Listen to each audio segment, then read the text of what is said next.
Like and subscribe. On the way, in the door, my people.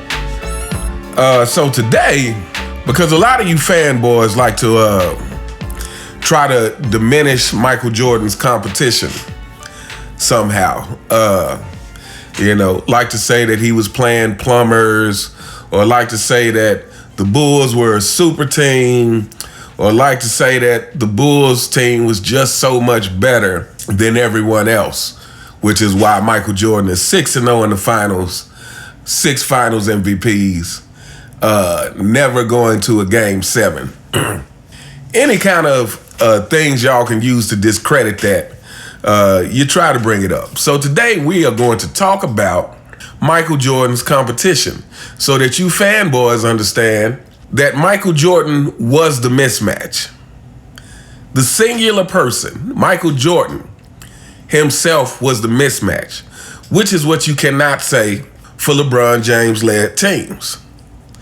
Everybody's always so much better than him when he loses because his competition was so great. But in reality, if LeBron James was as great as you're trying to make him out to be, he would always be the mismatch. But anyway, so let's go take a look at these teams. The 91 Bulls in the finals. You had, actually, you know what? Let's do it like this. Let's start with the Lakers. On the Lakers, you had Magic Johnson, who averaged 19 points. Vlade Divac, who averaged 18 points. Sam Perkins, who averaged 17 points. James Worthy, who averaged 20 points. And AC Green, who averaged 6 points. Now, let's look at the Bulls. Michael Jordan averaged 31 points and 11.5 assists. Let me add that as well. And on the Lakers side, Magic Johnson actually averaged 12.5 assists. But okay, so Michael Jordan, 31 points, 11.5 assists. Scottie Pippen, 21 points. Horace Grant, 15 points.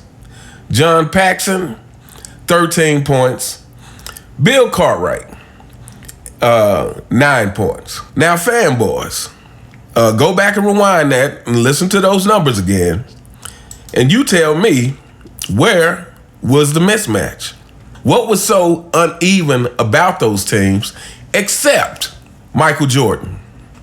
And let me add this, that the Lakers bench outscored Chicago's bench. The Lakers bench had more points production than Chicago's bench. So fanboys, where was the mismatch? Where was this unevenness in competition? Except for the fact that Michael Jordan always creates an unevenness in the competition. Where was this Michael Jordan's teams is so much better than the other team, other than Michael Jordan himself? Talk to me. Let me know. But anyway, let's move on. So now we're going to take a look at the 92 Bulls versus the Blazers in the finals.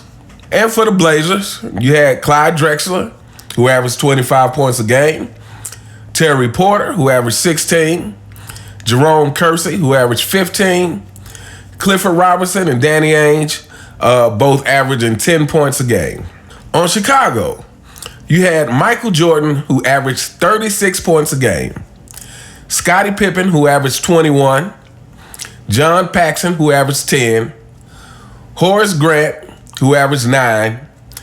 Bill Cartwright, who averaged 6. So again, fanboys, where is the big mismatch? Where's the big mismatch in this? And again, the Blazers bench outscored Chicago's bench. Where's the big mismatch, fanboys? Let me know. It is Michael Jordan. He is the mismatch. He alone is what creates this so-called appearance of imbalance of power. Michael Jordan. Go back and rewind it. Listen to the numbers again, if you need to. And, you know, obviously, again, just listening to the numbers doesn't do it justice. Because Because Terry Porter, Jerome Kersey, and Clifford Robinson were all formidable players in themselves. And we don't even have to say Clyde Drexler. We already know that. So, where is the mismatch in this Bulls versus Blazers matchup? Where's the mismatch? It is Michael Jordan. Let's move on. Now we're going to take a look at the Bulls versus Suns. On the Suns, you had Charles Barkley, who averaged 27 points a game. Kevin Johnson, who averaged 17. Dan Marley, who averaged 17. Richard Dumas, who averaged 16. And Danny Ainge, who averaged 9 points a game. And on Chicago, you had Michael Jordan, who averaged 41 points a game this series. 41 points and almost 9 rebounds. You had Pippen, who averaged 21 a game. B.J. Armstrong averaged 14 a game. Horace Grant averaged 11 a game. And John Paxson averaged 6 points a game. And if you look at bench production again, once again, Chicago's bench is outscored by the Phoenix bench. So fanboys, go and listen to the numbers again, or go look it up for yourself. Tell me, where is the extreme mismatch? Well, where is this imbalance of power coming from? It is from Michael Jordan himself.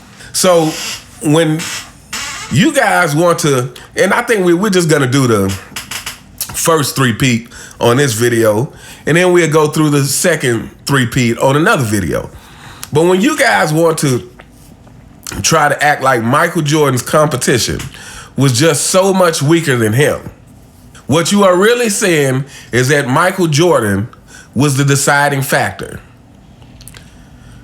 which is what makes him the GOAT, which is what makes your king not what he says he is. Because if LeBron James, again, if LeBron James was that good, he would always be the deciding factor. You know, they try to overblow this 2016 Warriors, you know, who had a great record. But as far as talent, that was an even matchup between the Warriors and Cleveland and LeBron's team. The Warriors just played better team basketball, which I argue LeBron really doesn't know how to do. You know, this is all a fallacy. You know, LeBron plays in the Le system, which is the only way he knows how to play. But the Le system is not really team basketball. The Le system is LeBron like a king, or I should say like a dictator, trying to dictate everything on the court, which is different from an actual team concept of basketball. This is why LeBron only has 4 championships in 20 years. And again, going back to these Chicago teams, you replace Michael Jordan with any other superstar around his position from the league, and the Chicago Bulls does not have 6 championships. They are not 6-0.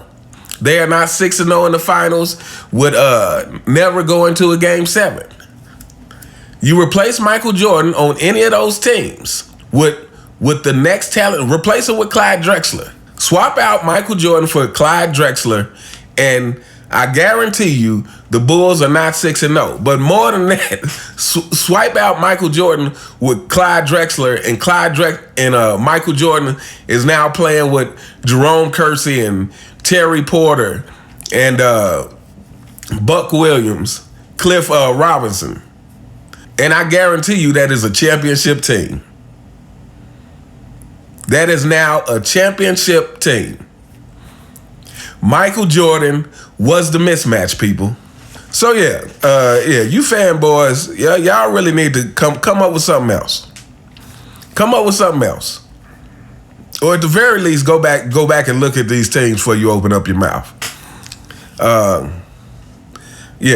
Michael Jordan on a team, Michael Jordan teams were playing equally matched teams, except Michael Jordan was always a mismatch. And if he played in this era today, it would be the same deal. Michael Jordan would always be the mismatch. Even more so. But yeah, anyway, that's all I got for this video. Like I said, next video we'll go through the second three-peat, especially since they like to classify the 96 through 98 Bulls as a super team. But next video we'll go through the second three-peat. But anyway, let me know what you guys think in the comments. Do you think Michael Jordan was always playing less competition? Or do you believe, like I say, Michael Jordan was always the mismatch? Michael Jordan on any decent team is now a championship team. Michael Jordan on any team full of decent players. You switch Michael Jordan to and replace Clyde Drexler, that is now a championship team. You put Michael Jordan on that Phoenix team and swap him out for even Charles Barkley, that is now a championship team. Definitely if you switch him out for definitely if you switch him out for Danny Ainge or Richard Dumas. But Michael Jordan is a mismatch. Let me know what you guys think in the comments. You all have a fantastic day. And as always, I will see you next time. All right.